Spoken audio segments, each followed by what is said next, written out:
बिस्मिल्लाहिर्रहमानिर्रहीम। अस्सलाम वालेकुम।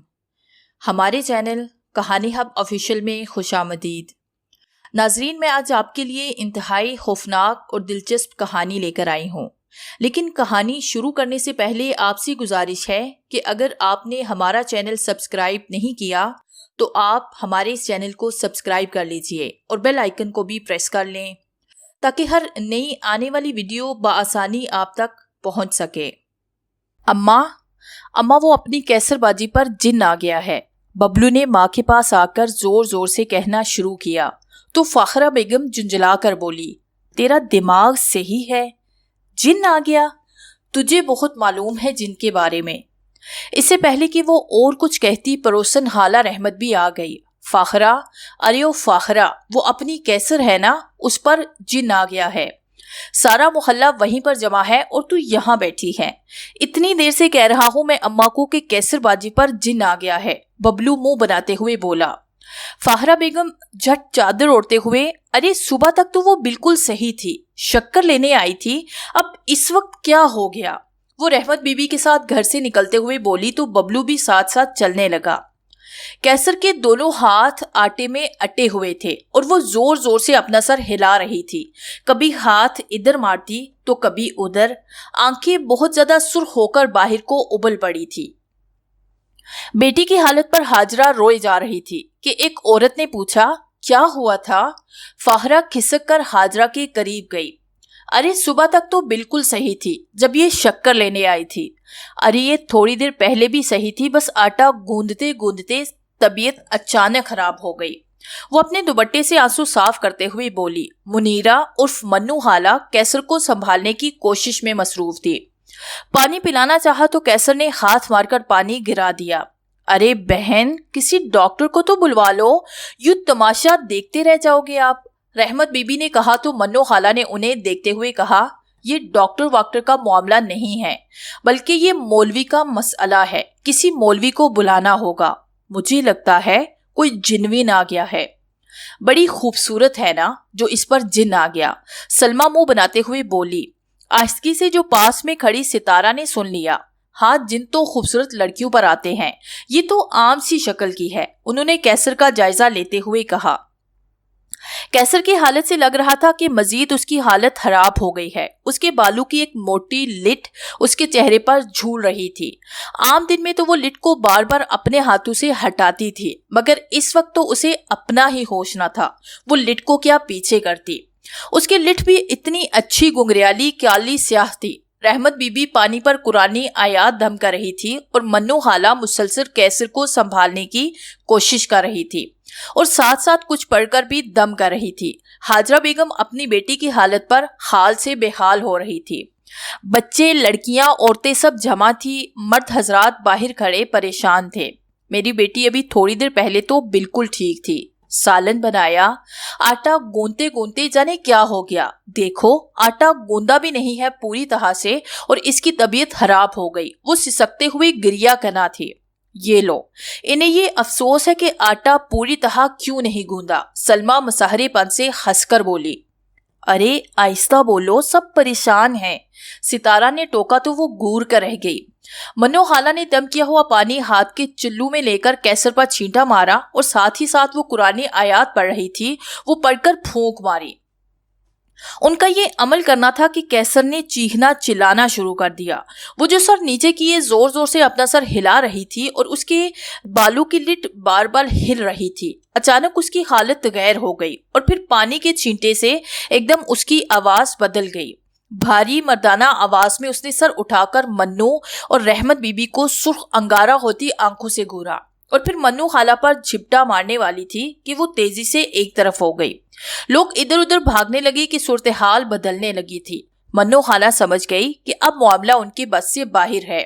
उन्होंने रहमत बीबी को देखा, फिर आस्की से कान में कुछ कहा। हाँ मन्नू, तुम ठीक कह रही हो, पर वो पैसे बहुत लेते हैं और फिर घर आने की तो कुछ ज्यादा ही लेंगे।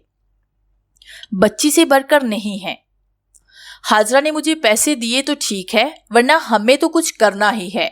जवान बच्ची है, अगर हालत मजीद बिगड़ गई तो। वो फिक्रमंद हो गई थी।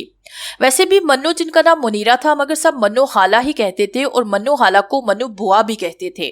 उन्हें सारे इलाके की फिक्र रहती थी, खासकर पूरे मोहल्ले की। हमेशा उन्हें आगे आगे रखा जाता था, चाहे पैसों की मदद हो या घरेलू ज़रूरियात का सामान, किचन का सामान या हाथ पांव की मेहनत। मन्नू खाला हर तरह से हाजिर रहती थी।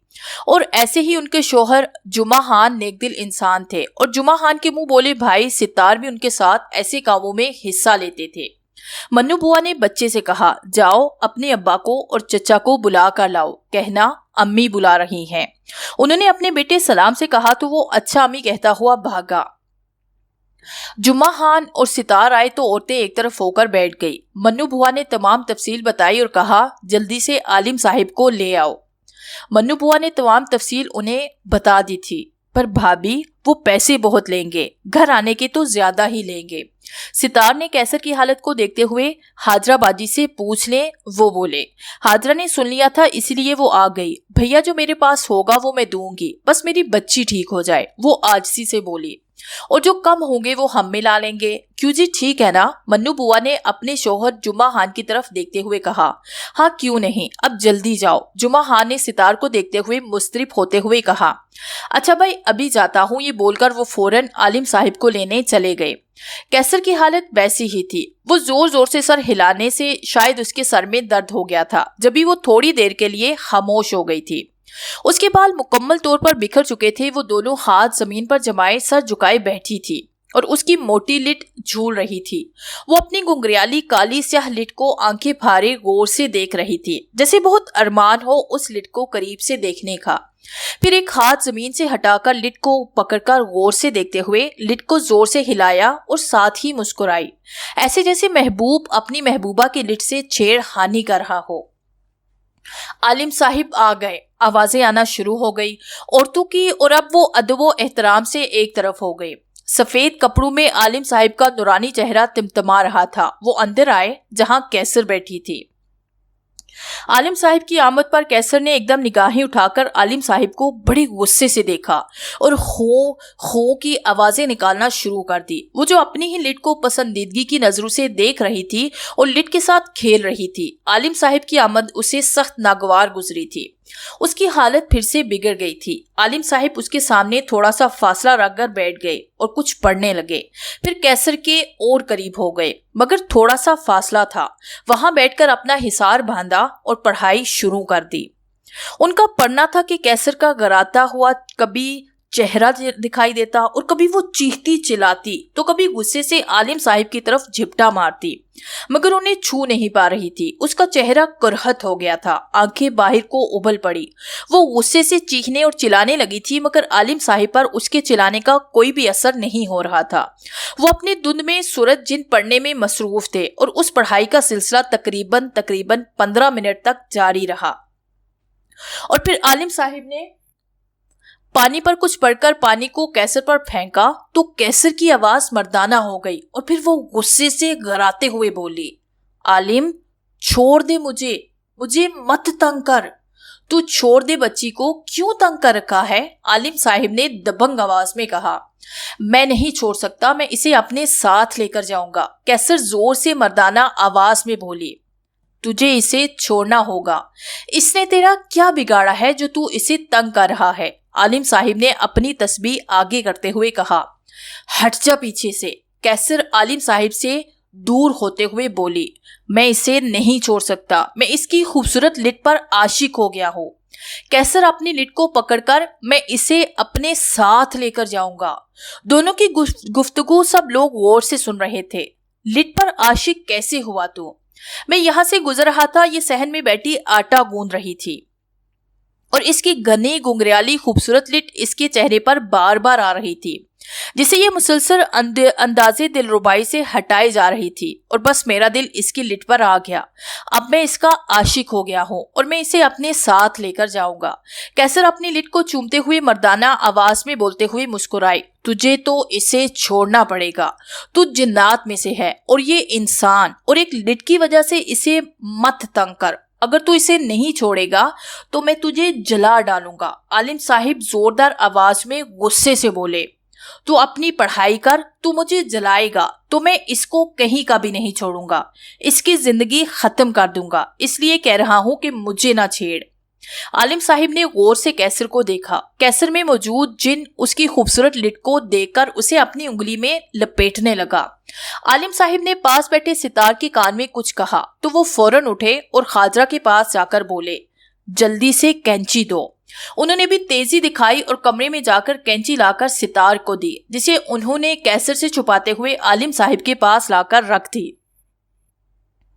عالم صاحب اپنی پڑھائی کرتے ہوئے کینچی پکڑے کیسر کے قریب گئے اور کیسر پر پڑھ کر پھونکے مارنے لگے۔ کیسر مردانہ آواز میں چیختی اور لٹ کو چھوڑ دیا۔ لٹ پھر سے اس کے چہرے پر جھولنے لگی۔ عالم صاحب مسلسل پڑھتے ہوئے ستار اور جمعہ خان کو اشارہ کرنے لگے۔ اشارہ پاتے ہی دونوں نے کیسر کو سر سے پکڑ لیا اور عالم صاحب نے جھٹ کینچی سے اس کی لٹ کو کاٹ دیا۔ کیسر زور زور سے چلائی، عالم کے بچے، میں تجھے نہیں چھوڑوں گا۔ ستار اور جمعہ خان پیچھے ہٹ گئے عالم صاحب کے کہنے پر۔ یہ تو نے اچھا نہیں کیا عالم، میں جس چیز پر عاشق تھا تو نے اسے ہی کاٹ دیا۔ کیسر غمزدہ اور افسردگی کے عالم میں کٹی ہوئی لٹ کو دیکھ کر غصے سے میں تجھے نہیں چھوڑوں گا، وہ عالم صاحب پر حملہ کرنے کو تھی کہ عالم صاحب جو پہلے سے کچھ پڑھ رہے تھے اس پر پھونکا اور اپنی تسبیح کو کیسر پر 3 بار مارا، جس سے اس کی چیخیں نکل گئی۔ مت کر ظلم عالم، مت کر ظلم، کیسر زور سے چیخی۔ ایسے لگ رہا تھا جیسے اس کے جسم میں آگ لگی ہو اور وہ انتہائی تکلیف میں ہو۔ تکلیف کیسر کے چہرے پر صاف ظاہر تھی، مگر وہ تکلیف کیسر کو نہیں، اس میں موجود جن کو مل رہی تھی۔ ظلم کی بات کر رہا ہے، ظلم تو کر رہا ہے اس بیچاری معصوم لڑکی پر۔ عالم صاحب غصے سے بولے، دیکھ میں تجھے ایک موقع دیتا ہوں، تو کیسر سے جسم سے نکل جا ورنہ میں تجھے جلا کر بسم کر دوں گا۔ جا چلا جا اپنی دنیا میں۔